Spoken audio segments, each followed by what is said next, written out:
In 2002, the G7 met here as the G8.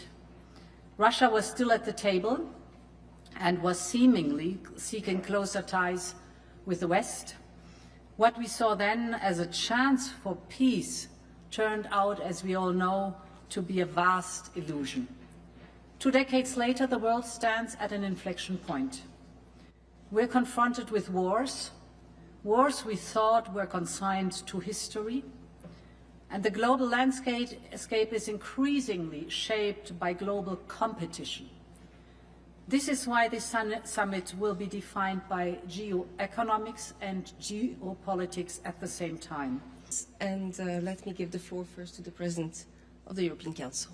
We're here to address the profound uncertainty and volatility of the global economy, which has already weathered 2 decades of shocks. We all recall the financial crisis, be it the global one or the one in the Eurozone. We recall the post-pandemic inflation and, of course, the Russia-induced energy crisis. Today, trade tensions persist. The risks are no longer abstract. They are material and mounting. When companies are unsure what conditions they'll face tomorrow, they delay investment today.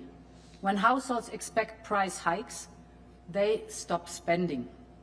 So we need a frank discussion among the G7 partners, restoring a sense of stability and predictability among ourselves.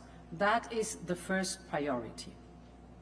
I have the pleasure to welcome the President of the European Council. We are so deeply connected, which means also that risks must be managed together, because tariffs, for example, don't just impact exporters. They are like taxes paid by families and businesses in importing countries. So let us keep trade between us fair, predictable, and open. All of us need to avoid protectionist measures. This is an important message that the G7 can send to the markets and to the world.